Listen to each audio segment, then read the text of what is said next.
Do you think all ideas are equal? I'm going to tell you, no, they're not. Ideas are simply ideas. However, they're not equal within our own mind unless they have an emotional charge. If they have an emotional charge, guess what? They're more important. They make their way into our subconscious mind. But if they're just a passing thought, it's not a thing. So when you think about why do you have preferences? You have preferences because something happened, you have an idea about what had happened, and there's an emotion, either a positive or a negative emotion. So you may desire things that you've attached a positive emotion to, or you may try to go away from things that you have a negative emotion to. It's really interesting to understand that the ideas that our subconscious mind accepts are those that are emotionally charged.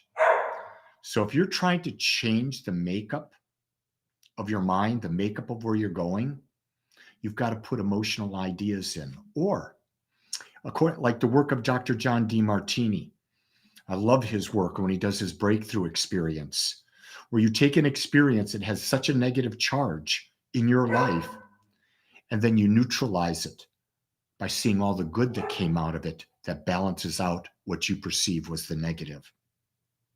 Life is always in balance. Our mind thinks it's not, because the mind accepts ideas not as equal, but it only accepts those ones where we've got emotional charge. It's always about trying to get more of what we desire and repel or run away from those things that we don't want. I've learned, PB says, I've learned, ask for what you want. It's not easy as it sounds, yet it works quite well. It always works. In a relationship, that's the number one agreement you've got to have. Ask for what you want when you want it. If you don't ask, no one can read your mind. Here's the key thing. When you ask, don't be attached for the result. The second you get attached to the result, you're enslaved by the idea. And that's not a good place to be. You never want to be enslaved by an idea. So when you start feeling emotions, either high or low, know that those ideas are going into the subconscious mind, and they're going to tell you what your preferences are. And when you judge life against your preferences, you're going to have highs and you're going to have lows. So the idea is, can you fully experience the moment and let go of the high and let go of the low so that you can be fully present in the next moment? That's the true way to live life. Don't have preferences. Life is about experience. Go forward experiencing everything.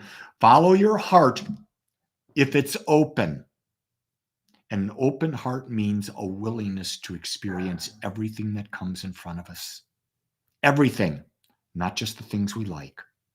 When it's just the things we like, our heart is closed. Rest assured, it's closed.